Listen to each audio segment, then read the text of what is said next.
Hello friends, last लेक्चरला आपण पाहिलं होतं की what are the effect of forces acting on the body. त्यानंतर टाईप ऑफ फोर्सेस आपण पाहिले जे आपल्याला माहिती आहे ते. त्यानंतर सेंट्रिपिटल फोर्स, सर्क्युलर मोशन हे पॉईंट आपण स्टडी केले. आता आपण ह्या व्हिडिओमध्ये नेक्स्ट पॉईंट स्टडी करणार आहोत. त्यातला आपला पहिला पॉईंट आहे आजचा, फोर्स अँड मोशन. आता सगळ्यांना माहिती आहे की एखाद्या बॉडीवरती जेव्हा आपण फोर्स अप्लाय करतो तेव्हा त्या बॉडीची काय चेंज होते, डायरेक्शन आणि speed. We have seen that force is necessary to change the speed as well as the direction of motion of an object. एखाद्या ऑब्जेक्टची मला जर डायरेक्शन आणि स्पीड चेंज करायचा असेल तर मला काय अप्लाय करायला लागतं, फोर्स अप्लाय करायला लागतं. कन्सिडर करा की आपण फुटबॉल खेळतोय, जसं की हा मुलगा फुटबॉल खेळतोय आणि ह्याला हा फुटबॉल ह्या गोलपोस्टमध्ये टाकायचा आहे. तर म्हणजे ह्या डिरेक्शनला बघा, ह्या डिरेक्शनला त्याला फुटबॉलला हिट करावं लागेल. मग तो काय करणार, तेवढाच फोर्स अप्लाय करणार जेणेकरून तो फुटबॉल त्या गोलपोस्टमध्ये जाईल एका पर्टिक्युलर स्पीडमध्ये. तुम्ही पाहिलं असेल रोनाल्डो किंवा मेसीला खेळताना जे त्या बॉलला असा एक कर्विलिनियर शेप देतात आणि असा कर्व थ्रू बॉल जाऊन त्या गोलपोस्टमध्ये जातो. स्किल आहे एक प्रकारचं. सांगायचा मुद्दा काय की तेवढा फोर्स पर्टिक्युलर त्या फुटबॉलला अप्लाय करायला लागेल जेणेकरून त्याचा स्पीड चेंज होईल आणि त्याची डायरेक्शन चेंज होईल. सांगण्याचा मुद्दा एवढाच आहे की फोर्स कशासाठी गरजेचा आहे, तर एखाद्या बॉडीचं स्पीड किंवा डायरेक्शन चेंज करण्यासाठी. Are you getting? Very good.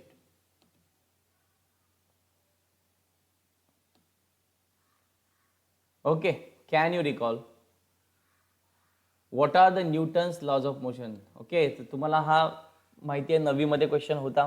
Okay, Newton's laws of motion किती आहेत टोटल? 3 आहेत. There are three Newton's laws of motion. 3 न्यूटनचे लॉ आहेत. कुठले कुठले लॉ आहेत? त्यातला पहिला लॉ काय होता? Law of inertia. पहिल्या लॉला आपण काय म्हणतो? Law of inertia. काय सांगतो first law? The first law of motion states that a body at a rest will remains at rest and body in a motion will remain in motion unless it is acted upon by external force. म्हणजे एखादी body जर rest पोझिशनला असेल तर ती रेस्टच राहणार, किंवा एखादी बॉडी युनिफॉर्म मोशनमध्ये असेल किंवा मोशनमध्ये असेल तर ती मोशनमध्येच राहणार. कधीपर्यंत? जोपर्यंत त्यावरती फोर्स अप्लाय होत नाही तोपर्यंत. मी ग्राउंडमध्ये फुटबॉल ठेवलाय, त्या फुटबॉलला जोपर्यंत मी हिट करणार नाही तोपर्यंत फुटबॉल पुढे जाणार आहे का? नाही. म्हणजे तो रेस्ट पोझिशनला आहे तर रेस्ट पोझिशनलाच राहणार आहे. किंवा एखादी व्हेकल समजा 20 km/h एवढ्या स्पीडने समजा रन करत असेल तर जोपर्यंत मी त्याला ॲक्सलरेट करणार नाही तोपर्यंत त्याचा स्पीड वाढणार नाही. सांगण्याचा मुद्दा काय, एखादी बॉडी जर किंवा फॅनचं होते, साधं उदाहरण घ्या, फॅन जर तुम्ही समजा फॅन रेग्युलेटरवर समजा 2, 3, 4, 5 असेल, बरोबर आहे, 2 वर ठेवलात. जोपर्यंत 3चा खटका तुम्ही करत नाही तोपर्यंत फॅनचा स्पीड वाढणार नाही. 4चं करते अजून वाढणार, 5 अजून वाढणार. सांगण्याचा मुद्दा काय आहे की जेव्हा एखादी बॉडी रेस्टमध्ये असेल, आता फॅन बंद आहे समजा, रेस्टमध्ये आहे, तर ती रेस्टमध्येच राहणार. कधी? जोपर्यंत त्याला आपण फोर्स अप्लाय करत नाही तोपर्यंत. पण असा कोणता फोर्स आहे? एक्सटर्नल फोर्स आहे. अजूनही त्याच्यात एक वर्ड मिसिंग आहे, दॅट इज अनबॅलन्स फोर्स. सगळ्यात महत्त्वाचं आहे. कुठला फोर्स पाहिजे? Unbalance force. Are you getting or not? A body at a rest will remains at rest and a body in a motion will remain in motion unless it is acted upon by external force. जोपर्यंत त्याच्यावरती external force act होत नाही तोपर्यंत. Okay okay, बरं, न्यूटनचा second law काय आहे तुम्ही पाहत असाल तर इथे कळेल तुम्हाला चित्रामध्ये. बघा, ऑब्जेक्ट रेस्ट पोझिशनला आहे, इथे आहे ना, हा रेस्टलाच राहणार. किंवा ही जी कार आहे ती मोशनमध्ये आहे तर ती मोशनमध्ये राहणार. कधीपर्यंत? जोपर्यंत आपण काय अप्लाय करत नाही, एक्सटर्नल फोर्स अप्लाय करत नाही तोपर्यंत. Are you getting or not? कधीपर्यंत? जोपर्यंत आपण एक्सटर्नल फोर्स अप्लाय करत नाही. जसं इथे मी कार चालत होतो, इथे फुटबॉल स्टेडी होता रेस्ट पोझिशनला, मी किक केलं, एक्सटर्नल फोर्स अप्लाय केला ह्या बॉयने, बॉल काय करायला लागला, मूव्ह करायला लागला. आणि ही व्हेकल मुव्हिंग होती, मी एक्सटर्नल फोर्स अप्लाय केला म्हणजे ब्रेक अप्लाय केला, व्हेकल काय झाली, थांबली. कळतंय का नाही कळतंय? This is the first law of motion. Now second law, the rate of change of momentum is proportional to the applied unbalanced force in the direction of the force. Rate of change of momentum, बॉडीच्या momentum मध्ये rate of the momentum, momentum म्हणजे काय, mass into velocity. लक्षात ठेवा, माहिती नसेल तर note करून घ्या. मोमेंटमचा फॉर्म्युला काय, मास इंटू व्हेलॉसिटी. म्हणजे एखाद्या बॉडीचं मास आणि एखाद्या बॉडीला फोर्स अप्लाय केल्यानंतर त्या बॉडीमध्ये चेंज होणारी व्हेलॉसिटी, या दोघांचा जर गुणाकार केला तर आपल्याला काय भेटतं, मोमेंटम, त्या बॉडीचं मोमेंटम. ओके, तर समजा रेट ऑफ द मोमेंटम हे डायरेक्टली प्रोपोर्शनल पाहिजे कोणाला, अनबॅलन्स फोर्सला, अप्लाइड अनबॅलन्स फोर्सला, in the direction of force. आणि तेही कुठे हवं, फोर्सच्या डायरेक्शन मध्येच. कळतंय? सेकंड लॉचं स्टेटमेंट हे 9वीला झालेलं आहे, असं काही नवीन नाहीये, फक्त जस्ट आपण एकदा रिपीट करतोय. काय, the rate of change of momentum of a object is proportional to the applied unbalance force in the direction of force. कळालं? समजतंय? हा सेकंड लॉ आहे न्यूटनच्या.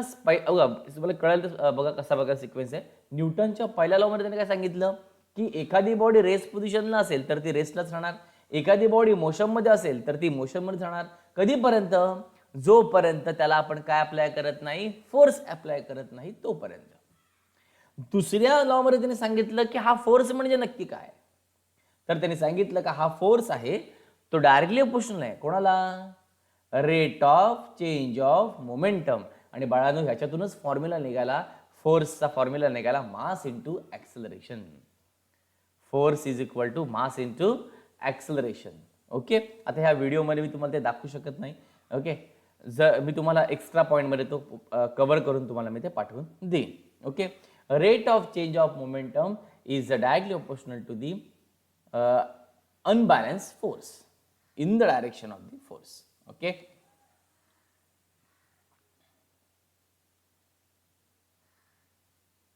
आणि third law, for every action there is equal and opposite reaction. सगळ्यांना माहितीच आहे, action असेल तर त्याला काय असते, रिॲक्शन असते, आणि तीही कशी असते, अपोजिट डायरेक्शनला.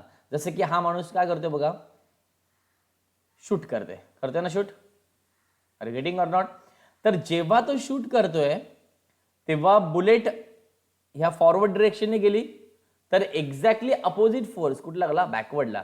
म्हणून शूट करताना बाळांनो ती जो बॅकवर्ड फोर्स आहे तो त्या बॉडीवरती ऍक्ट होत असतो.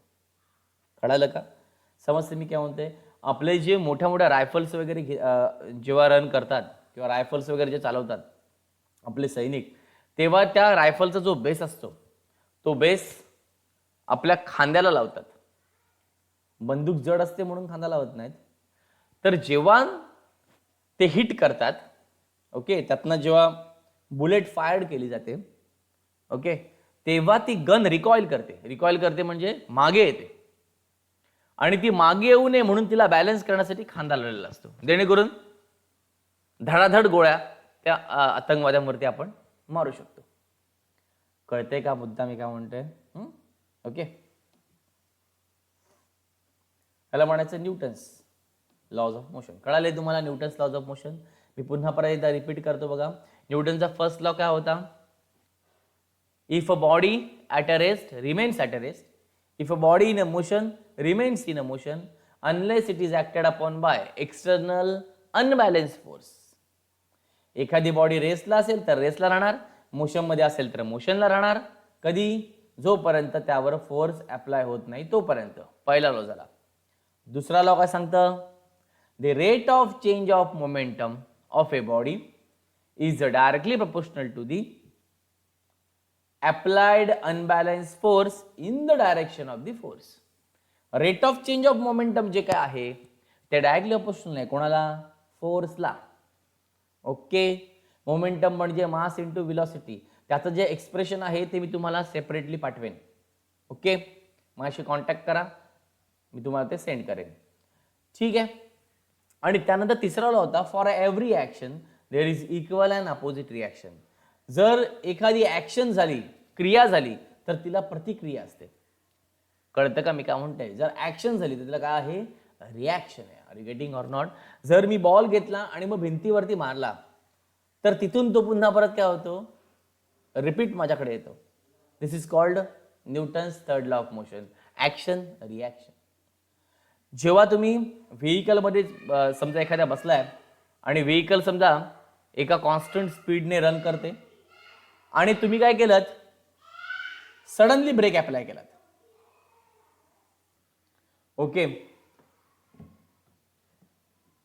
तर जर तुम्ही एखाद्या व्हेकलमध्ये बसलाय आणि त्या व्हेकलचा स्पीड समजा 20 किलोमीटर पर आवर असेल, तर ऑब्व्हियसली आपण पण त्या व्हेकलमध्ये बसलोय, आपला ही स्पीड 20 किलोमीटर पर आवर, आणि त्या व्हेकलने सडनली ब्रेक अप्लाय केला. आता व्हेकल हे मशीन असल्यामुळे ते थांबलं, पण आपली बॉडी मोशनमध्ये असल्यामुळे आपल्याला पहिल्यांदा पुढे जर्क मिळाला. That is external unbalance force. Are you getting or not? आणि त्याला बॅलन्स करण्यासाठी आपण मागे गेलो पुन्हा परत. कळते का मी काय म्हणतोय? एकदा आपण पहिलं पुढे जातो आणि मग कुठे येतो? मागे. That is Newton's third law of motion. आपली बॉडी बॅलन्स करते, आपली बॉडी बॅलन्स करते, आपण पडू नये म्हणून. Are you getting or not? समजते का मुद्दा तुम्हाला? ठीक आहे, very good. Introduction to science किंवा इंट्रोडक्शन ऑफ सायन्स. ओके, काही सायंटिस्टची स्टडी करणार आहोत आपण. Great scientist sir Isaac Newton 1642 to 1727 was one of the greatest scientists of recent times. Sir Isaac Newton सगळ्यांना माहिती आहे. 1642 ते 1727 याचा कालखंड आहे आणि ते त्या काळातले एक ग्रेटेस्ट सायंटिस्ट होते. Okay.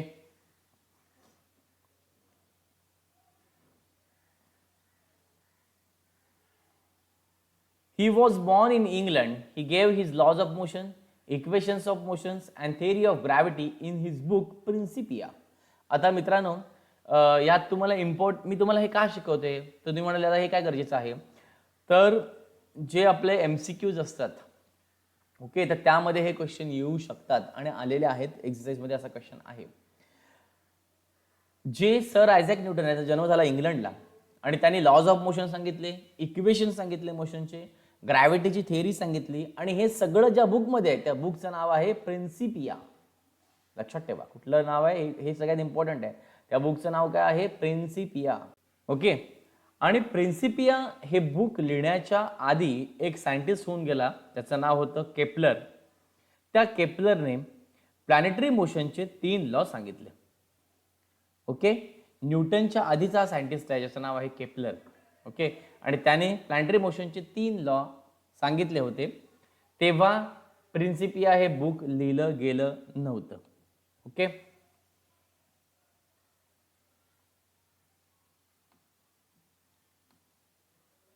However, the reason why planets move in the way described by the Kepler's law was not known. मात्र केपलरने सांगितल्याप्रमाणे प्लॅनेट्स त्या पर्टिक्युलर इलिप्टिकल ऑर्बिटमध्ये, किंवा आपण पाहणार आहोत ते पुढे, त्या पर्टिक्युलर मोशनमध्ये ते प्लॅनेट्स मूव्ह करतायत, त्या डायरेक्शनमध्ये ते प्लॅनेट्स मूव्ह करतायत, याचं कारण काय हे मात्र म्हणजे केपलरच्या लॉनुसार ते प्लॅनेट मूव्ह करतायत याच्या मागचं रिझन त्यावेळेला माहीत नव्हतं. आणि ते शोधण्याचं काम हे कुणी केलं? न्यूटनने केलं. Newton with his theory of gravity mathematically derived Kepler's law. आणि न्यूटनने ग्रॅव्हिटीची थिअरी यूज करून त्या केपलरचे लॉ मॅथमॅटिकली डिराइव्ह केले. Are you getting or not? Okay. Did groundbreaking work in several areas including light, heat and sound and mathematics. आपल्याला फक्त वाटतं की न्यूटनचे फक्त बाबा 3 लॉज ऑफ मोशन आहे, संपलं न्यूटन. त्याने ऍक्च्युली लाईट, हीट, साऊंड आणि मॅथमॅटिक्स, त्याची साऊंडचं पण लॉ आहे, Newton's law of sound in air. Okay. Heat, light आणि मॅथमॅटिक्स मध्ये सुद्धा न्यूटन्सचे लॉ आहेत, न्यूटन्स फॉर्म्युला. मला सांगायचं काय, हा ग्रेटेस्ट सायंटिस्ट काय? कारण ह्याचं क्षेत्र एकाशी रिलेटेड नाही आहे, ब्रॉड कन्सेप्ट त्याने जगासमोर आणले. he invented a new branch of mathematics. Okay, this is called a calculus and has a wide ranging application in physics and mathematics. Calculus method आपण बराच वेळा वापरतो. ठीक आहे, तर जी कॅल्क्युलस मेथड आहे ही कॅल्क्युलस मेथड आणण्याचं काम या ग्रेट सायंटिस्ट न्यूटनने केलेलं आहे. Okay, he was the first scientist to construct a reflecting telescope. अजून बघा किती आपल्याला कळतंय. Reflecting telescope, reflecting telescope construct करण्याचं काम जर कोणी पहिल्या सायंटिस्टने केलं असेल तर तो कोण पहिला सायंटिस्ट आहे? न्यूटन. Are you getting? ठीक आहे, तर हे थोडंसं एक रिव्ह्यू होतं त्या सायंटिस्ट बद्दल. आपल्या बुकमध्ये हा क्वेश्चन असतो, सगळ्यांना माहिती आहे. ठीक आहे, पुन्हा परत सांगतो. न्यूटन्सने त्याचे laws of motion, laws of equations किंवा इक्वेशन ऑफ मोशन, त्यानंतर थेअरी ऑफ ग्रॅव्हिटी, हे सगळं इन्क्लूड केलं. कुठल्या बुकमध्ये? प्रिन्सिपिया, त्या बुकचं नाव. त्याचा जन्म इंग्लंडमध्ये झाला, बरोबर आहे. त्यानंतर केपलरने त्याच्यानंतर केपलरने काय सांगितलं होतं बघा, केपलरने प्लॅनेटरी मोशनचे लॉ सांगितले होते 3.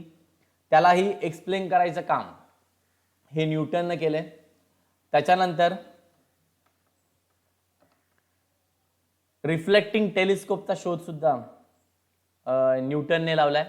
त्याचबरोबर हीट असेल, साऊंड असेल, लाईट असेल किंवा मॅथमॅटिक्स असेल, या सगळ्या क्षेत्रामध्ये त्यांनी त्याचं योगदान दिलं होतं.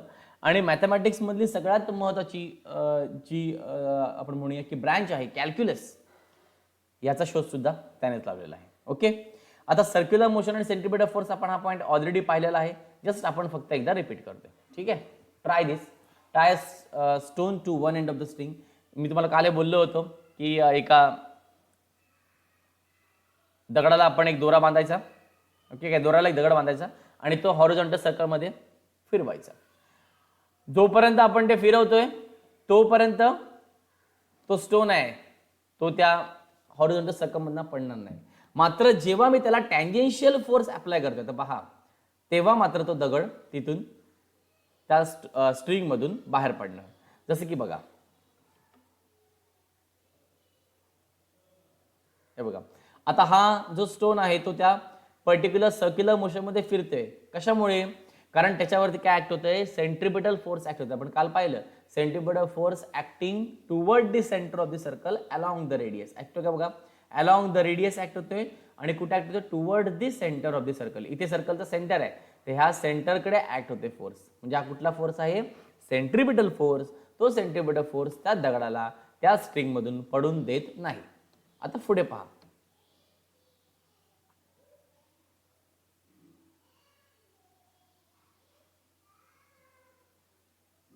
बघा, जर समजा स्टोन फ्लाय ऑफ झाला ना, फ्लाय ऑफ झाला. ओके, इथून स्टोन निघून गेला त्या स्ट्रिंग मधून. तर असं कशामुळे झालं? तर त्यावेळेला जो फोर्स लागला तो फोर्स कसा आहे? टँजेन्शियल. दाखवलं बघा, हा सर्कल असेल, सगळ्यांना माहिती आहे जॉमेट्रिकल कन्स्ट्रक्शन मध्ये आपण पाहतो, बरोबर आहे ना. हा सर्कल असेल तर त्याच्या कोणत्याही एका पॉईंटमध्ये त्याला सरफेसला ऍक्ट होणारी, एक्सटर्नल पॉईंटला ऍक्ट होणारी जी लाईन आहे दॅट इज टँजंट आहे का? टँजंट बघा, तर हा टँजेन्शियल फोर्स ऍक्ट झाला. ओके, कळालं. आणि स्टोन काय झाला? रिलीज झाला. Okay, are you getting or not? बघा, आता पोझिशन, इथे स्टोनची पोझिशन होती, इथून तो स्टोन रिलीज झाला. येस, दिसलं तुम्हाला? Velocity of direction, tangential force. ही गोफण आहे मित्रांनो, समजलं? जे शेतकरी आपल्या वापरतात. हा, आणि ही सेम गोफणीमध्ये जो लॉ वापरतात तो बाळांनो हाच आहे. कळालं? टँजेन्शियल फोर्स अप्लाय करून पहिल्यांदा सर्क्युलर मोशन मध्ये फिरायचं, त्याला एक मोशन आणायची, स्पीड आणायचा त्या स्टोनला, आणि मग हाय स्पीडने तो रिलीज करायचा स्टोन टँजेन्शियल फोर्स ऍक्ट करून. टँजेन्शियल फोर्स ऍक्ट करून मग तो स्टोन जाऊन त्या पर्टिक्युलर पक्षावरती पडणार. कळतंय? मग तिथले पक्षी उडून जाणार, आपलं धान्य सेफ राहणार. Are you getting or not? तुम्हाला जर वेगळ्या प्रकारे अजून हवं असेल एक्सप्लेन करून, तर हे तुम्हाला माहिती आहे, एक टर्न टेबल घ्यायचा. टर्न टेबल माहिती आहे सगळ्यांना? ओके, आणि त्याच्यावरती 5 रुपयाचं कॉईन ठेवलं आपण आणि ते फिरवायचं, तर कॉईन काय होतं? फ्लाय ऑफ, पडतं बघा कॉईन. 5 रुपयाचं कॉईन ठेवलं आपण, इथे ठेवायचं नाही, तो काठाला ठेवायचा. बघा, पडला. कसा पडला? Along the tangent. दिसते तुम्हाला? Along the tangent. ओके. फॅनचे ब्लेड्स आहेत ते कंटिन्युअसली फिरतायत सर्क्युलर मोशनमध्ये. का? कारण त्याच्यावरती कुठला फोर्स ऍक्ट होतोय? Centripetal force. मी याच्याबद्दल तुम्हाला ऑलरेडी एक्सप्लेन केलेलं आहे, त्यामुळे ह्यात जास्त एक्सप्लेन करत बसत नाही. Okay, very good. ओके, आता जो नेक्स्ट पॉइंट त्याच्या पुढचा आहे बघा. You know that moon which is natural satellite of the earth changes during this constantly changes during this motion. Moon सगळ्यांना माहिती आहे हा नॅचरल सॅटेलाइट आहे अर्थचा, आणि त्यामुळे तो कॉन्स्टंटली त्याची मोशन चेंज करत असतो. Okay, do you think some force is constantly acting on the moon? असा कोणता फोर्स आहे की जो कॉन्स्टंटली ऍक्ट होतोय त्याच्यावरती? How would its motion have been if no such force acts on it? जर याच्यावरती कोणता फोर्स ऍक्ट होत नसता तर काय झालं असतं? Do the other planets in the solar system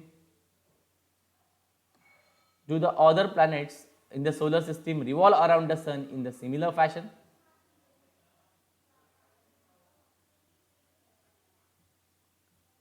Is the similar force acting on them?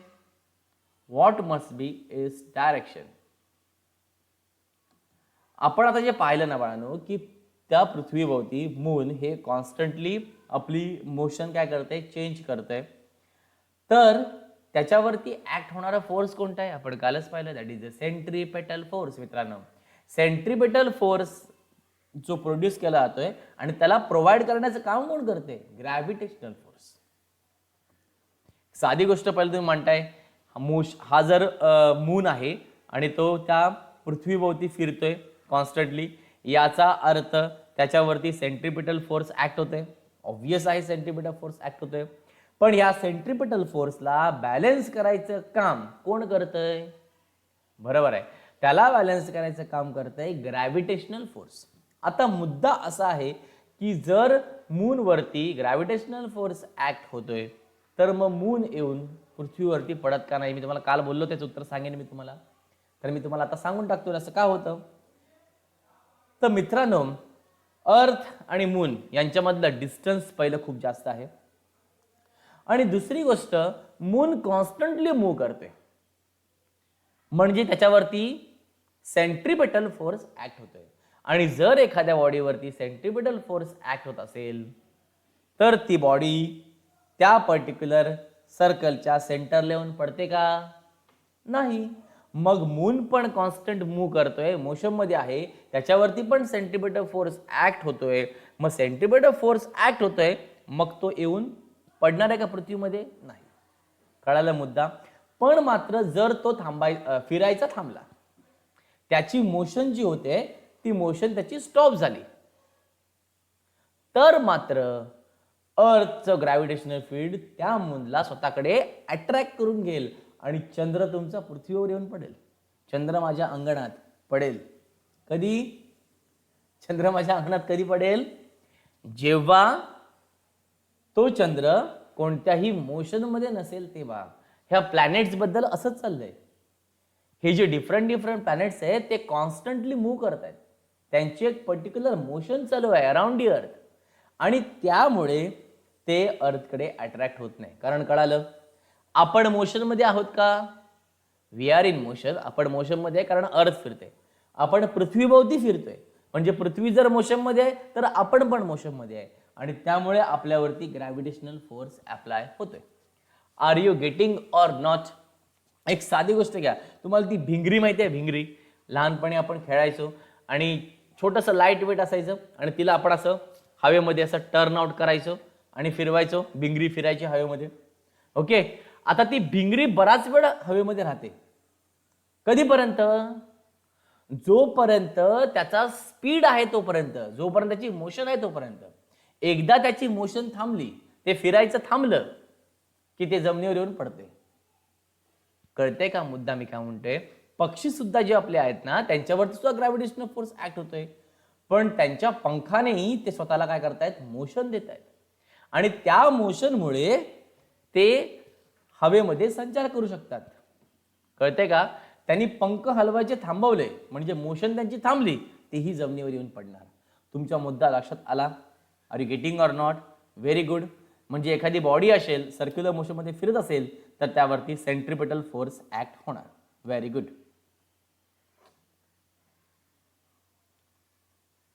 Okay, so आपण पुढे जाऊया.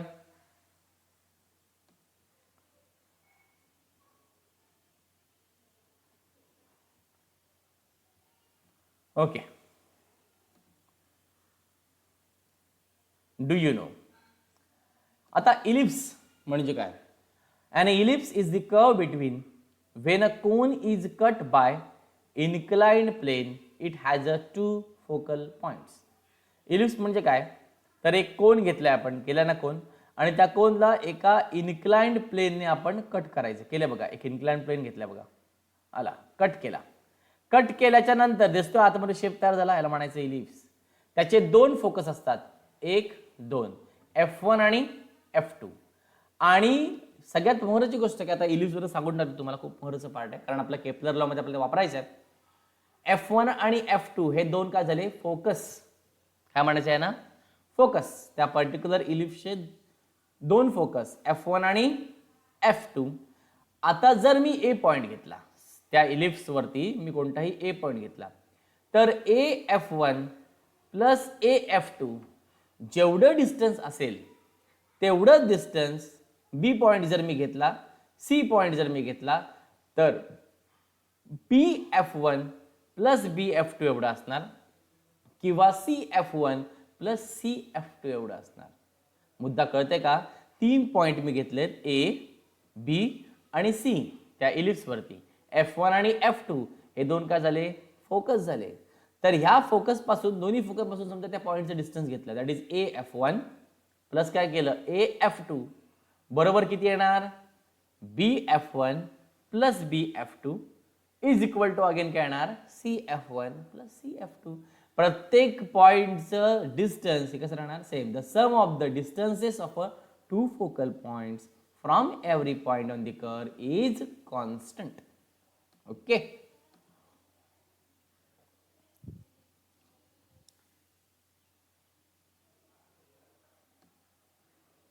ओके, हे बघा दिसतंय,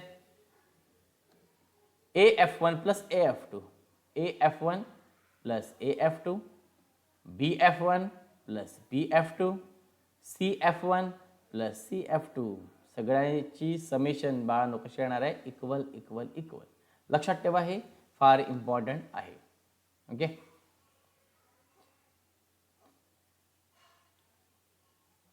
ठीक आहे. Okay, Kepler's laws. Planetary motion has been observed by astronomers since ancient times. आपले जे ॲस्ट्रॉनॉमर्स होते, खगोलशास्त्रज्ञ होते, ते खूप वर्षापासून ह्या प्लॅनेटरी मोशनचा स्टडी करत होते. बिफोर गॅलिलिओच्या आधी all observations of the planet's position were made with the naked eye. गॅलिलिओच्या आधी जे काही प्लॅनेटच्या पोझिशन बद्दल केलेले जी भाकीत होते, ऑब्झर्वेशन्स होते, ते सगळे नेकेड आयने केले गेले होते, उघड्या डोळ्याने केले होते. त्यात कोणतंही यंत्र, मशीन यूज केलं नव्हतं, टेलिस्कोप वापरला गेला नव्हता. ओके, आणि मग 16व्या शतकापर्यंत, by the 16th century, a lot of data were available about planetary position and motion.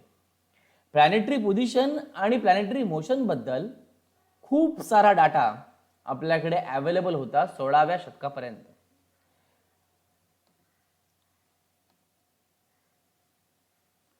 Johannes Kepler studied these data. Johannes Kepler नावाच्या सायंटिस्टने हा सगळा डेटा स्टडी केला आणि त्याने नोटीस केलं की motion of the planets follows certain laws. ही जी काही प्लॅनेटची मोशन आहे ती एक सर्टन लॉ फॉलो करते. सर्टन लॉज काय करते? फॉलो करते. आणि मग त्याने प्लॅनेटरी मोशन बद्दल 3 लॉ स्टेट केले, सांगितले. ओके, आता ते 3 लॉ आपण ब्रीफ मध्ये स्टडी करणार आहोत. त्यातला आता आपण फर्स्ट लॉ जो आहे तो आपण स्टडी करूया, Kepler's first law. The orbit of the planet is an ellipse with the sun is at one of the foci. त्याचं म्हणणं काय की प्लॅनेट ज्या ऑर्बिटमध्ये फिरत आहे, बघा ऑर्बिट दाखवतो मी येलो कलरच्या लाईनमध्ये दाखवले बघा, ज्या ऑर्बिटमध्ये किंवा हे बघा ब्ल्यू कलरची हे सगळे ऑर्बिटच आहेत प्लॅनेटचे, वेगवेगळ्या प्लॅनेटचे वेगवेगळे ऑर्बिट. ज्या ऑर्बिटमध्ये प्लॅनेट फिरतय तो ऑर्बिट इलिप्स आहे. कसा आहे बघा, इलिप्स आहे, म्हणजे त्याला दोन फोकस असणार. आपण मगाशी पाहिलं इलिप्स कसा तयार करायचा, बरोबर ना. काय सांगितलं त्याने, the orbit of the planet is an ellipse. हळूहळू जाऊया आपण, काय प्रॉब्लेम नाही. केपलरने सांगितलं की प्लॅनेट ज्या ऑर्बिटमध्ये फिरतायत तो प्लॅनेट कसा आहे, तो ऑर्बिट कसा आहे, इलिप्टिकल ऑर्बिट आहे, इलिप्स आहे. With a sun is situated at one of the foci, with a sun at one of the foci. आणि सूर्य कुठे आहे तर एखाद्या फोकसवर आहे, फोकायवरती आहे. कळालं. Orbit of a planet is an ellipse with the sun at one of the foci. आपण मगाशी पाहिलं आपलं इलिप्स होता, त्याला दोन फोकस होते, F1 आणि F2. त्यातल्या कोणत्या तरी एका फोकसवरती, एका नाभीवरती, एका फोकायवरती कोण असेल, सन असेल. ओके. तर त्या प्लॅनेटची जो काय ऑर्बिट आहे तो ऑर्बिट कसा असेल, इलिप्स असेल. पुन्हा परत स्टेटमेंट आहे का, the orbit of a planet is an ellipse with the sun at one of the foci. Planet ज्या ऑर्बिटमध्ये फिरतोय तो ऑर्बिट असणार इलिप्स, आणि त्यात सन हा कुठे असेल, त्याच्या एखाद्या फोकायवरती, at one of the foci. Are you getting, समजतंय. ओके,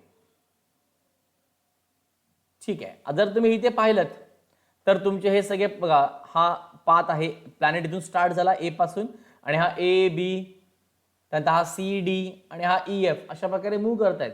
तर सन कुठे आहे, ॲट डी फोकाय, एस हा सन आहे. Are you getting or not, समजतंय. The position of sun is denoted by S. AB and CD are the distance covered by the planet in equal time after equal interval of time. बघा, A पासून B कडे किंवा C पासून D कडे हे जे distance आहेत हे प्लॅनेटने कव्हर केले आहेत. A पासून B कडे आणि C पासून D कडे हे इक्वल टाइम इंटरवल मध्ये कव्हर केलेले डिस्टन्स आहेत. म्हणजे ह्या A पासून B कडे जायला समजा 2 सेकंद जात आहेत, तर C पासून D कडे जायला पण किती जाणार, 2 सेकंदच लागणार. कळालं मी काय म्हणतोय. प्लॅनेट ए पासून स्टार्ट झाला, बी कडे गेला, सी पासून स्टार्ट झाला, डी कडे गेला, ई पासून स्टार्ट झाला, एफ कडे गेला. Are you getting or not. A B C D are the distance covered by the planet in equal time किंवा after equal interval of time. The position of the planet starting from A and C were shown by B and D respectively. Okay, आगे बढ़ते हैं. समजलं ना, एकदम सोपा आहे. केपलरचा first law काय आहे, पुन्हा परत एकदा सांगताय. ओके, सांगा काय सांगितलं. केपलरचा फर्स्ट लॉ होता काय, the orbit of the planet is an ellipse with a sun is at one of the foci. कळाला लॉ. हा लॉ तुम्हाला लिहायचा आहे. 3 मार्क्स, 1 मार्क्ससाठी क्वेश्चन येऊ शकतो. Kepler's first law. त्या केपलरच्या फर्स्ट लॉचं दुसरं पण नाव आहे केपलर्स ऑर्बिट्स लॉ. काय म्हणायचं, Kepler's orbit law. Orbit law असेल तर तो पहिला लॉ लिहायचा. लक्षात आलं. कधी कधी प्रश्न उलटा विचारतात, ऑर्बिट लॉ सांगा, केपलर्स ऑर्बिट लॉ. मग तुम्ही विचार करा ऑर्बिट लॉ कुठला आहे, तर पहिला लॉ आहे. Are you getting. चला आपण पुढच्या लॉकडे जाऊया, केपलर्स सेकंड लॉ. आता केपलरच्या सेकंड लॉने काय सांगितलं, the line joining the planet and sun sweeps equal areas in equal interval of time. The line joining planet and sun, सन आणि प्लॅनेट याला जॉईन करणारी जी लाईन आहे ती इक्वल एरिया स्वीप करते in equal interval of time. जसं की तुम्हाला इथे बघा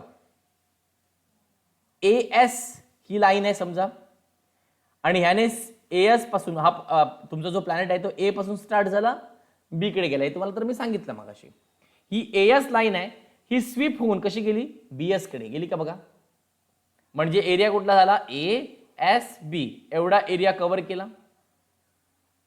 तर जेवढा एरिया एएसबी ने कव्हर केलेला आहे, म्हणजे जेवढा एरिया एएसबी आहे तेवढाच एरिया कुठला असणार, सीएसडी असणार. कारण त्यांचं म्हणणं कसं, the line joining the planet and sun, हा तुमचा सन, हा तुमचा प्लॅनेट, ह्याला जॉईन करणारी ही लाईन, ही लाईनने स्वीप केलेला आहे एरिया. बघा स्वीप, कळतंय ना मी काय म्हणतोय, बघा स्वीप केलेला एरिया, हा सगळा एरिया स्वीप केलेला आहे बी पर्यंत आहे, म्हणून हा एचा पॉईंट बी पर्यंत गेला. कळतंय ना, ही लाईनने स्वीप केलेला एवढा एरिया एएसबी, हा एरिया, आणि ह्या लाईनने इथे आपला प्लॅनेट इथून सी पासून स्टार्ट झाला आणि कुठे गेला, डी ला. म्हणजे लाईन कुठली झाली, प्लॅनेट, बघा इथे प्लॅनेट आहे आणि सन, म्हणजे कुठली लाईन, सीएस लाईन. याने स्वीप केलेला एरिया कुठला, सीएसडी.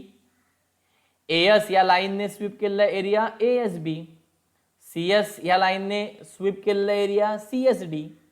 ईएस या लाईनने स्वीप केलेला एरिया ईएसएफ. हे तिन्ही एरिया कसे असणार, इक्वल असणार. हे कुणी सांगितलं, केपलरच्या सेकंड लॉने. कळालं, हे बघा लक्ष द्या, इथं लक्ष ठेवायचं, पाठ करायचं नाही. दी लाईन जॉईनिंग कोणाला, sun and the planet sweeps equal areas in equal interval of time. Are you getting और नॉट, व्हेरी गुड. आगे बढ़ते हे दोन्ही एरिया सेम असणार, तिसरा एरिया सेम असणार. पुढचा लॉ आहे केपलर्स थर्ड लॉ. काय सांगितलं, the square of its period of revolution around the sun. आता इट्स म्हणजे कोणाचं, planet. The square of its period of revolution around the sun is directly proportional to the cube of the mean distance of the planet from the sun. मोठं statement आहे, फार सोपं आहे फार. The square of the period of revolution. आता period of revolution म्हणजे काय, period म्हणजे काय, तर त्या प्लॅनेटला एक कंप्लीट रिव्हॉल्युशन करण्यासाठी लागणारा टाइम, त्या प्लॅनेटला सूर्याभोवती किंवा आपण म्हणू त्या प्लॅनेट्सना त्या पर्टिक्युलर इलिप्टिकल ऑर्बिटमध्ये एक इलिप्स कंप्लीट करण्यासाठी, एक रिव्हॉल्युशन कंप्लीट करण्यासाठी लागणारा टाइम, त्याला म्हणायचं period of revolution around the sun. म्हणजे सूर्याच्या अराउंडला, ऑब्वियस आहे, सूर्याच्या भोवती. त्याचा स्क्वेअर करायचा. त्याचा काय करायचा, स्क्वेअर. बघा, the square of its period of revolution. कळतंय का नाही कळतंय, प्लॅनेटचा जो काय पिरियड ऑफ रिव्हॉल्युशन आहे, पिरियड म्हणजे काय, time required by the planet to complete one revolution. Time required by the planet to complete one revolution. एक रिव्हॉल्युशन कंप्लीट करण्यासाठी किती टाइम लागला, याला म्हणायचं त्याचा पिरियड. R you getting. जसं की हा जो पिरियड ऑफ रिव्हॉल्युशन आहे आपण डिनोट केलाय कॅपिटल टी ने, दिसतोय, आणि त्याचा काय करायचा, स्क्वेअर. अबघा स्क्वेअर केलाय, टी स्क्वेअर. हा डायरेक्टली प्रोपोर्शनल आहे, हा डायरेक्टली प्रोपोर्शनल आहे, डायरेक्टली प्रोपोर्शनल आहे कोणाला, the cube of the mean distance of a planet from the sun. त्या प्लॅनेटचं त्या सन पासून असलेलं डिस्टन्स, त्याला आपण आर म्हणलंय, आर मानलेलं आहे. ॲझ्युम काय केलं आपण, आर. त्याचा काय, क्यूब. हा बघा केला क्यूब, आर क्यूब. म्हणजे तुम्हाला फॉर्म्युला मिळाला, T square is directly proportional to R cube. कळतंय. पुन्हा परत एकदा स्टेटमेंट पाहूया. काय सांगितलं, the square of the period of revolution around the sun is directly proportional to the cube of the mean distance of a planet from the sun. Period of revolution T आहे, त्याचा square केला तर हा directly proportional असतो कोणाला, प्लॅनेटचं सन पासून असणारं जे मीन डिस्टन्स आहे. मीन डिस्टन्स का मित्रांनो, कारण प्रत्येक, तुम्ही जर पाहिलं की प्लॅनेट हा इलिप्टिकल ऑर्बिटमध्ये फिरतोय, हा सर्क्युलर ऑर्बिटमध्ये फिरतोय का, नाही. त्यामुळे इथे डिस्टन्स थोडं कमी आहे, इथे जास्त आहे, इथे कमी आहे, कमी आहे, इथे जास्त आहे. म्हणजे डिस्टन्स हे कमी जास्त होते. म्हणून आपण त्या सगळ्या डिस्टन्सचा काय काढला, मीन काढला, ॲव्हरेज काढला. म्हणून मीन हा वर्ड पण इथे फार इम्पॉर्टंट आहे. आणि त्या मीन डिस्टन्सचा आपण काय घेतला, क्यूब घेतलाय. बघा R cube. Are you getting, okay. T square आपलं सगळं सांगितलं, ओके. आता आपल्याला माहिती आहे की जर हा आर क्यूब इथे आहे, त्याला आपण इकडे खाली आणलं, तर इथे इक्वल टू काय येणार, कॉन्स्टंट. सगळ्यांना माहिती आहे, कारण आपण हे जे प्रपोर्शनॅलिटी साईन आहे ते आपण जर कॅन्सल केलं तर इथे काय येणार, T square is equal to constant into R cube. R cube इकडे डिवाइड झाला तर इज इक्वल टू काय राहणार, कॉन्स्टंट. एकदम simple. Hence T square upon R cube या दोघांचा रेशो काय, तर constant, that is K. Okay. केपलरने हे 3 लॉ सांगितले, फर्स्ट लॉ, सेकंड लॉ आणि थर्ड लॉ. ओके. सगळ्यात इम्पॉर्टंट क्वेश्चन आणि येतोच हा क्वेश्चन. ठीक आहे. ही हॅड, आता केपलरचे बघा पुढे लक्ष द्या. He had no explanation as to why planets obey this law. हे लॉ तर त्याने सांगितले, पण प्लॅनेट हे लॉ ओबे का करतो याच्या मागचं कारण त्याने एक्सप्लेन केलेलं नाही. जे कुणी एक्सप्लेन केलं, न्यूटनने एक्सप्लेन केलं. ओके. ते आपण क्वेश्चन मध्ये पाहणार आहोतच पुढे. Use your brain power. If the area ESF in the figure is equal to ASB, what will you infer about EF? Okay. काय सांगितले आपल्याला बघा, लक्ष द्या. ओके. तर हे दोन एरिया सेम आहे, त्याचा अर्थ काय, Newton's second law, sorry Kepler second law आपण पाहिला होता आणि त्यात सांगितलं होतं काय, जर दोन्ही एरिया सेम असतील याचा अर्थ ह्या ESने स्वाईप केलेला एरिया आणि ह्या ASने स्वाईप केलेला एरिया दोन्हीही इक्वल आहेत. दोघांचा टाइम ऑफ इंटरवल पण कसा आहे, इक्वल आहे. तुम्हाला सांगायचं हा EF कसा असेल, तर ऑब्वियस आपल्याला फिगरमध्ये दिसतंय EF हा AB पेक्षा कसा असणार आहे, स्मॉलरच असणार आहे, तरच तेवढा एरिया कव्हर होऊ शकतो. What will you infer about EF, तुम्हाला असं लिहायचं आहे की EF हा जो आर्क आहे हा स्मॉलर असणार आहे ॲज कम्पेअर्ड टू AB. कळालं का असं, कारण तेवढा एरिया इक्वल व्हायला पाहिजे म्हणून. हे जर डिस्टन्स तुम्ही पाहिलं ES खूप मोठं डिस्टन्स आहे. जेवढा आर्क हा झालाय ना तयार, केवढा जेवढा सेक्टर ASB तयार झालाय तेवढा सेक्टर ESF चा तयार होणार नाही, हे लक्षात ठेवा. ओके. आपण नेक्स्ट पॉइंटला जाऊया. Introduction to scientist.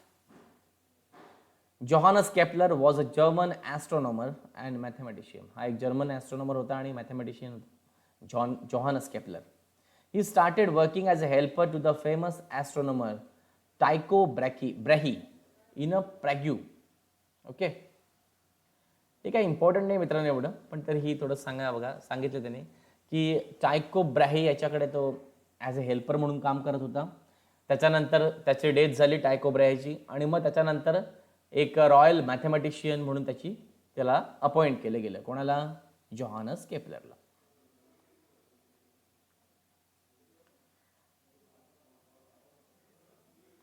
Kepler used the observation of planetary positions made by Brahe to discover the laws of planetary motion. ब्राहेने केलेले जे काय प्लॅनेटरी मोशन बद्दल जे काय ऑब्झर्वेशन होते त्याचा यूज केला आणि त्याने हे 3 लॉ सांगितले. ठीक आहे, त्याने एक्सप्लेन करून आपल्याला सांगितलं. Johannes Kepler. He wrote several books. His work was later used by Newton in postulating his law of gravitation. त्याने पुढे न्यूटन्स लॉ ऑफ न्यूटनने त्याच्यानंतर पुढे त्याच्यावरती वर्क केलं आणि न्यूटन लॉ ऑफ ग्रॅव्हिटेशन सांगितलं. ठीक आहे. तो आपण नेक्स्ट पॉइंट पाहूया, न्यूटन्स लॉज ऑफ ग्रॅव्हिटेशन किंवा Newton's law of gravitation. All about the consideration, including Kepler's law, lead Newton to formulate his theory of universal gravity. केपलरच्या ह्या सगळ्या लॉचा त्याने स्टडी केला आणि मग त्याने ग्रॅव्हिटेशनलची थेअरी सांगितली. According to this theory, every object in the universe attracts every other object with a definite force. हे आपल्या सगळ्यांना माहिती आहे, आपण मागे स्टडी केलं. Every object in the universe attracts every other object with a definite force. प्रत्येक object, universe मधला प्रत्येक ऑब्जेक्ट दुसऱ्या ऑब्जेक्टला एखाद्या फोर्सने आपल्याकडे काय करून घेतो, अट्रॅक्ट करून घेतो.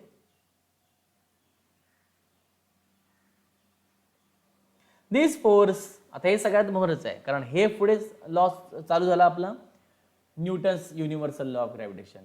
दिस force is directly proportional to the product of the masses of two object and inversely proportional to the square of distance between them. हे स्टेटमेंट आहे न्यूटन्स युनिव्हर्सल लॉ ऑफ ग्रॅव्हिटेशनचं. काय सांगायचं स्टेटमेंट असं आहे बघा, पहिल्यापासून मी तुम्हाला सांगतो. According to Newton, every object in the universe attracts every other object with a definite force which is directly proportional to the product of their masses and inversely proportional to the square of distance between them. Okay, आता आपण हे कशा प्रकारे explain केले बघा. आपण समजा दोन ऑब्जेक्ट कन्सिडर केले, जसं की हा फुटबॉल आहे, याचं मास आहे स्मॉल एम. हा फुटबॉल दिसतोय, याचा मास काय आहे स्मॉल एम, आणि त्याला आपण ऑब्वियस आहे त्याचा अट्रॅक्टिव्ह फोर्स कोणाशी आहे अर्थची आहे. मी दोन ऑब्जेक्ट कन्सिडर केले, एक कन्सिडर केले अर्थ आणि एक कन्सिडर केले फुटबॉल. फुटबॉलचं मास आहे स्मॉल एम, अर्थचं मास आहे कॅपिटल एम. अरे कळालं. आणि या दोघांमधलं जे डिस्टन्स आहे ते आहे स्मॉल आर. कळतंय. तर न्यूटन्स लॉ ऑफ ग्रॅव्हिटेशन काय सांगतं, हा ऑब्जेक्ट अर्थकडे अट्रॅक्ट केला जाणार एखाद्या फोर्सने, जो फोर्स डायरेक्टली प्रोपोर्शनल आहे कोणाला, त्या दोन ऑब्जेक्टच्या मासेसला. मग ह्या ऑब्जेक्टचं मास काय होतं स्मॉल एम, पृथ्वीचं मास काय होतं कॅपिटल एम. या दोघांचं काय झाला प्रोडक्ट ऑफ देअर मासेस, दोघांचा प्रोडक्ट झाला directly proportional to and inversely proportional to. Inversely म्हणजे 1/, माहिती सगळ्यांना. Inversely proportional to the square of distance between them. आणि त्यांच्यामधलं डिस्टन्स किती होतं आर, त्याचं काय झालं स्क्वेअर. कळालं का नाही कळालं. आता जर ह्या दोघांना आपण एकत्र केलं तर आपल्याला काय भेटेल, तुम्हाला इथे अजून बेटर त्याने अजून क्लिअर केले बघा. दोन ऑब्जेक्ट्स आहेत, एकाचा मास m1 आहे, दुसऱ्याचा मास m2 आहे. हा फोर्स एक्झर्ट करतोय F1, हा फोर्स एक्झर्ट करतोय F2, equal and opposite force. दोघांमधलं डिस्टन्स आहे r. ओके, पाहूया आपण पुढे. डी सांगितलंय दोघांमधलं डिस्टन्स, आपण इथे डी घेतलेलं आहे, तिथे r घेतलं होतं, इथे डी घेतलंय, कुछ प्रॉब्लेम नाहीये. ओके, तर ग्रॅव्हिटेशनल फोर्स आपण कसं फाइंड आउट करणार, कसं लिहिणार, तर पहा F आपल्याला काय आलं पहिलं, F डायरेक्टली प्रोपोर्शनल आहे कोणाला, दोन बॉडीच्या मासेसचा प्रोडक्ट. म्हणजे कोण m1, ह्याचा मास आहे m1 इंटू ह्याचा मास किती आहे m2, m1 into m2 upon divided by d square, square of distance between them. Okay, कळतंय का नाही कळतंय. ह्या दोन बॉडीज आहेत ना, कारण न्यूटनने काय सांगितलं, न्यूटन लॉ ऑफ ग्रॅव्हिटेशन मध्ये सांगितलं every object in the universe attracts every other object with a force which is directly proportional to the product of the masses of the two objects and inversely proportional to the square of distance between them. मग हा जो force आहे हा directly proportional आहे दोन ऑब्जेक्टच्या मासेसचा product. ह्या ऑब्जेक्टचा मास आहे m1, ह्या ऑब्जेक्टचा मास आहे m2, दोघांचा झाला प्रोडक्ट गुणाकार, डायरेक्टली प्रोपोर्शनल, डायरेक्टली. आणि इनव्हर्सली म्हणजे अपॉन आलं. इनव्हर्सली प्रोपोर्शनल कशाला आहे square of distance between them. या दोघांचं बघा इथून सेंटर टू सेंटर डिस्टन्स किती आहे d आहे, तर ह्याचा स्क्वेअर म्हणजे काय आला d स्क्वेअर. आता हे प्रपोर्शनलिटी साइन कॅन्सल करण्यासाठी आपण एक प्रपोर्शनलिटी कॉन्स्टंट घेतला ज्याचं नाव आहे g. या g ला म्हणायचं, ह्याला म्हणायचं युनिव्हर्सल ग्रॅव्हिटेशनल कॉन्स्टंट. काय म्हणायचं, universal gravitation constant. Universal gravitational constant g, आणि याची व्हॅल्यू आहे 6.67 into 10⁻⁻11 newton metre square per kg square. इथे दिलंय की नाही मला माहिती नाहीये, आपण लुकआउट करूया, बट नसेल माहिती तर तुम्ही लिहून घ्या. त्या कॅपिटल जी ची व्हॅल्यू असते 6.67 into 10⁻⁻11 newton metre square per kg square. Are you getting और नॉट, समझ में आ रहा है. ओके ओके, पुढे नेक्स्ट पॉइंट आपण पाहूया. आता त्यांनी एक क्वेश्चन आपल्याला सांगितलं बघा, जर एखाद्या ऑब्जेक्टचं मास काय झालं डबल झालं तर त्यांच्यातला फोर्स काय होईल. आता इथे बघा हे एक्सप्रेशन बघा, एक्सप्लेन केलेलंच आहे आपल्याला, पाहूया आपण ते.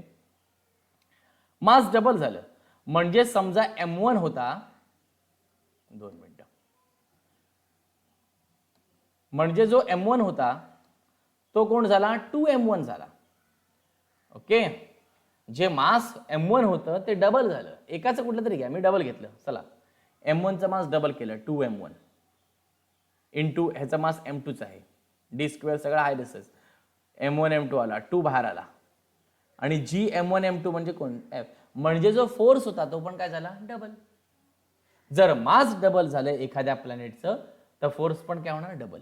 आता दोघांचं आपण असा विचार करूया, चला दोघांचं पण मास डबल झालं, याचं पण मास डबल झालं, ह्याचं पण मास डबल झालं, तर इथे काय येणार 2m1, m2 इथे काय येणार 2m2, 2 इंटू 2 किती झालं 4, इथे किती येणार 4, इथे पण किती येणार 4. म्हणजे तुमचं फोर्स कितीने इन्क्रीज झाला 4 टाइमने इन्क्रीज झाला. कळतंय का? अशा प्रकारचे क्वेश्चन विचारले जाऊ शकतात, सो लक्ष द्या. आता पुढचं बघूया अजून.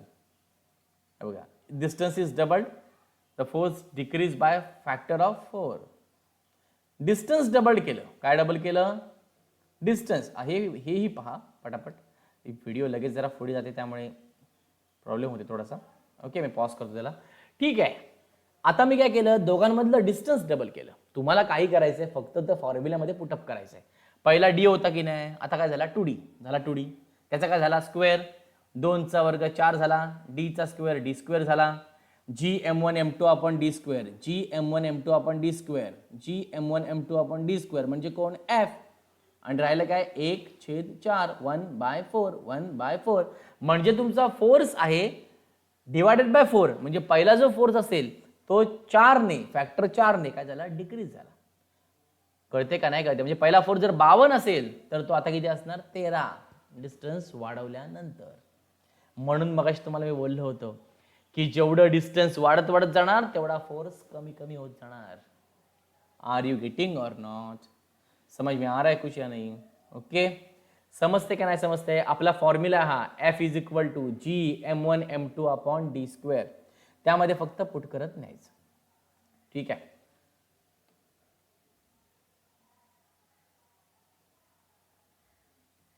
ओके आगे बढ़ते हैं.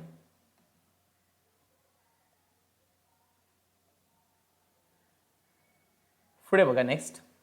हा युनिव्हर्सल ग्रॅव्हिटेशनल कॉन्स्टंट सगळ्यांना माहितीच आहे, बरोबर आहे. मगाशी तुम्हाला बोललो तुम्ही, दोघांमधलं डिस्टन्स डी असतं, मासेस m1 m2.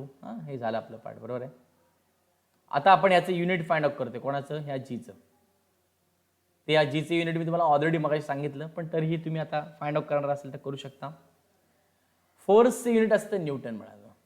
फोर्सचं युनिट काय असतं? न्यूटन.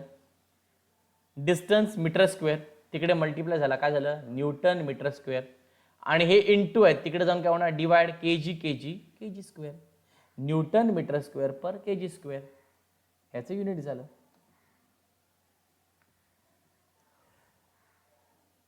तुम्हाला इथे एक्सप्लेन करून मला दाखवता येत नाही कारण माझ्या मार्कर नसल्यामुळे मला दाखवता येत नाही मित्रांनो. समजून घ्या, मी माझ्या ॲरोकडे लक्ष ठेवा, तुम्हाला कळेल. फोर्स तुम्हाला जीचं युनिट काढायचं आहे. ओके, म्हणजे तुम्ही जी मध्ये फॉर्म्युला तयार करून घेऊया. हा डी स्क्वेअर आहे तो इकडे एफ ला मल्टिप्लाय होणार, झाला काय एफ डी स्क्वेअर, आणि हे इंटू आहे तिकडे जाऊन काय होणार डिवाइड, खाली काय आलं m1 m2. एक मिनिट. ओके, तर न्यूटन्स लॉ ऑफ ग्रॅव्हिटेशन होता बघा. आपण दोन बॉडीज कन्सिडर केल्या होत्या, एकाचा मास होता m1, दुसऱ्याचा मास होता m2. आपण बघितलं होतं की फोर्स हा डायरेक्टली अपोजिशनल आहे, प्रोडक्ट ऑफ देअर मासेस, दोघांच्या मासेसचा प्रोडक्टला m1 into m2, and inversely proportional to inversely proportional to the square of distance between them. त्यातलं डिस्टन्स d होतं त्याचा स्क्वेअर झाला. या दोघांना कंबाईन केल्यानंतर आपलं काय मिळालं f is directly proportional to m1 m2 आणि खाली कोण आला d स्क्वेअर. याला एक प्रपोर्शनलिटी साइन म्हणून आपण घेतलं इज इक्वल टू, आणि एक प्रपोर्शनलिटी कॉन्स्टंट घेतला g, f is equal to g m1 m2 upon d square. आता ह्या g ला म्हणायचं युनिव्हर्सल ग्रॅव्हिटेशनल कॉन्स्टंट. आता ह्या युनिव्हर्सल ग्रॅव्हिटेशनल कॉन्स्टंटची व्हॅल्यू असते 6.67 into 10⁻11 newton metre square per kg square. आता हे जीचं युनिट आहे, युनिव्हर्सल ग्रॅव्हिटेशनल कॉन्स्टंटचं युनिट आहे Newton metre square per kg square. हे कसं फाइंड आउट केलं गेलं ते आपण पाहणार आहोत. तर F is equal to G m1 m2 आपण डी स्क्वेअर आलं. आपण पूर्ण फॉर्म्युला चेंज करून जी मध्ये घेतलेला आहे, म्हणजे जी इज इक्वल टू करण्यासाठी. तर हा डी स्क्वेअर कुठे मल्टिप्लाय झाला, एफला एफ डी स्क्वेअर झालं आणि हे M1 M2 इथे इंटू होते ते तिकडे जाऊन काय झाले डिवाइड. म्हणजे जी इज इक्वल टू आपलं काय म्हटलं F D square upon M1 into M2. कळालं. फोर्सचं युनिट काय न्यूटन. डिस्टन्स कशामध्ये मोजतात मीटरमध्ये, त्याचा काय झाला स्क्वेअर. M1 म्हणजे काय ते मास एका प्लॅनेटचं कशामध्ये मोजतात kg. मास कशात मोजतात kg. kg इंटू kg kgचा स्क्वेअर. युनिट काय झालं newton metre square per kg square. G ची value 6.67 into 10⁻11 newton metre square per kg square. कळालं. Very good. ओके. तर मगाशी मी तुम्हाला बोललो होतो की Newton second law of motion मी तुम्हाला एक्सप्लेन करून सांगेन आणि त्यापासून force is equal to mass into acceleration कशा प्रकारे येतं हेही तुम्हाला सांगेन. तर त्यासाठी प्रयत्न करतोय. न्यूटन सेकंड लॉ होता the rate of change of momentum is directly proportional to the unbalance force. Okay. Momentum म्हणजे मास इंटू व्हेलॉसिटी. तर मी काय केलंय कन्सिडर केलंय की एक बॉडी आहे ए पॉइंटला आणि ती ए पासून बी कडे जाते. ओके. जेव्हा इथे बॉडी आहे तेव्हा त्याची व्हेलॉसिटी आहे v1, त्याचं मोमेंटम आहे p1 आणि त्यासाठी तिचा टाइम इंटरवल आपण ऍझ्युम करूया t1 आहे. ओके. बी पॉइंटला जेव्हा बॉडी आली तेव्हा त्याची व्हेलॉसिटी v1 पासून v2 झाली, टाइम t1 पासून t2 झाला, मोमेंटम p1 पासून p2 झाला. ओके. तर आपलं सांगण्याचं जी स्टेटमेंट आहे ती आहे काय rate of change of momentum. आता जेव्हा एखाद्या गोष्टीचा आपण रेट फाइंड आउट करतो, आता रेट ऑफ चेंज ऑफ कोणाचा आहे मोमेंटमचा, म्हणजे मोमेंटमचा रेट काढायचा आहे तर मोमेंटमला डिवाइड करायचं टाइमने. जेव्हा लक्षात ठेवा जेव्हा जेव्हा रेट ही टर्म येणार, कुठली टर्म येणार रेट, तेव्हा त्या पर्टिक्युलर गोष्टीला आपल्याला डिवाइड करायचं टाइमने. Rate of change of momentum म्हणजे मोमेंटमला डिवाइड करायचं टाइमने.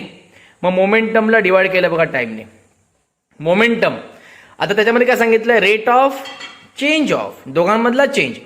ही तुमची आहे इनिशियल स्टेट, ही तुमची आहे फायनल स्टेट. मग तुम्ही फायनल मायनस इनिशियल करता का इनिशियल मायनस फायनल करता? ऑब्वियस आहे फायनल मायनस इनिशियल. मग फायनल किती आहे तुमचं मोमेंटम p2, इनिशियल किती आहे p1. दोघांमधला काय घेतणार चेंज म्हणजे काय डिफरन्स p2 मायनस p1. आणि मी तुम्हाला सांगितलं रेट म्हणजे डिवाइड करायचं कशाने टाइमने. टाइम किती आहे t2 मायनस t1. कळालं का नाही कळालं. Rate of change of momentum. नाही कळालं पुन्हा परत सांगतो बघा लक्ष द्या. बॉडी ए पॉइंट पासून बी पॉइंटला जाते बरोबर आहे, तिचं मोमेंटम आहे p1. बी पॉइंटला बॉडी आहे तिचं मोमेंटम आहे p2, व्हेलॉसिटी आहे v1, व्हेलॉसिटी आहे v2, time interval t1, time interval t2. आपला फाइंड आउट करायचं आहे rate of change of momentum म्हणजे मोमेंटमला डिवाइड करायचं आहे टाइमने. मोमेंटमचा चेंज, मोमेंटमचा चेंज काय होणार p2 minus p1, p2 minus p1, final minus initial, final minus initial, p2 minus p1 divided by time पण चेंज होणार t2 मायनस t1. आणि हे डायरेक्टली अपोजिट आहे कोणाला अनबॅलन्स फोर्सला F. झालं. पण मोमेंटम म्हणजे काय मास इंटू व्हेलॉसिटी. आता इथे जी बॉडी आहे तिचं मास किती होतं m, इथे पण किती होणार आहे m. मास कमी होणार आहे का नाही, आहे तसंच राहणार आहे. त्यामुळे m1 आणि m2 असं लिहू नका, इकडे m1 इकडे m2. बॉडीचं मास कसं राहणार आहे सेमच राहणार आहे. त्यामुळे मी फॉर्म्युला लिहिलेला p चा फॉर्म्युला मगाशी आपण सांगितलं mass into velocity. m into p2 ला व्हेलॉसिटी किती आहे v2, mv2. p1 m into velocity किती आहे v1 upon t2 minus t1 directly proportional to force. दोघांमधून कॉमन काय निघेल m निघेल, कॉमन काढला. आतमध्ये काय आलं v2 मायनस v1, खाली काय आलं t2 मायनस t1. आता जर तुम्ही पाहिलं तर हे फॉर्म्युला कसा तयार झाला बघा rate of change of velocity.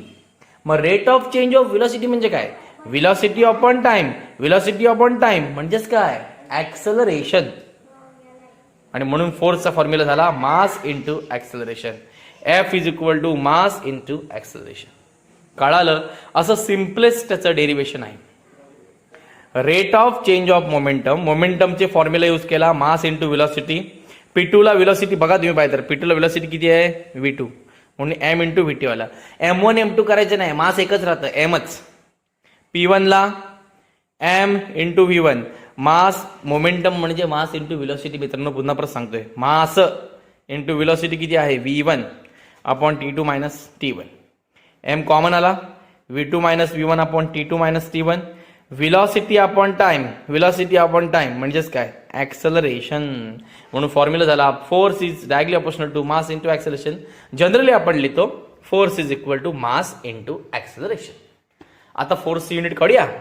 मासचं unit kg आणि acceleration metre per second square. हे बेसिक मध्ये झालेलं आहे आपल्याला 8वी 9वी मध्ये.